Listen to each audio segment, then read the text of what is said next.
বর্তমান যে গণভোট, বর্তমান সনদকে স্বীকৃতি দেবার জন্যে যদি গণভোটে কোনো মুসলমান যায়, আল্লাহর কাছে তাকে কঠিন জবাবের সম্মুখীন হতে হবে। একদিনেই গুলিবিদ্ধ অন্তত 1200 আন্দোলনকারীকে নেওয়া হয় ঢাকা মেডিকেলে। মর্গে জায়গা ছিল না লাশ রাখার, ইমার্জেন্সিতে ছিল না পা ফেলার জায়গা। কারফিউর মধ্যেই রক্তের প্রয়োজনে সারা রাত চলে ছোটাছুটি। 19 জুলাই শুক্রবার, চতুর্দিকে গোলাগুলি, সংঘর্ষ।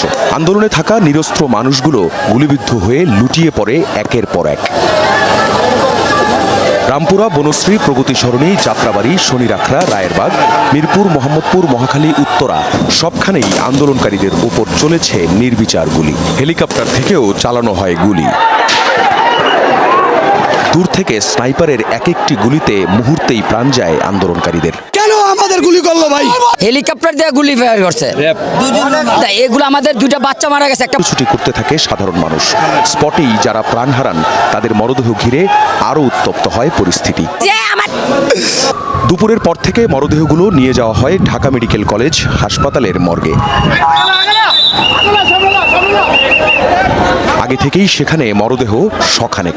তার উপর প্রতি ঘন্টায় নতুন করে কত যে লাশ গিয়েছে তার হিসেব এখনো করা যায়নি। ছেলেটা বোভা, কথা বলতে পারে না। হ্যাঁ, এর ছবি আছে, আপনারা অবশ্যই দেখতে পাবেন যে মৃত্যু। মানুষের হাহাকার, হাজার হাজার মানুষ দৌড়াচ্ছে। একটা লাশের উপর একটা লাশ রাখতে হয়েছে। অবশেষে দুইটা মর্গে জায়গা ছিল না। মর্গে লাশের স্তূপ থেকে কেউ কেউ খুঁজে পান স্বজনের মরদেহ, কেউ এখনো খুঁজে পাচ্ছেন না প্রিয় সন্তানের দেহটা। আন্দোলনের সময় আমার ফোন দিছিল, আমি উত্তরা গিয়েছি ওর বিষয়তে।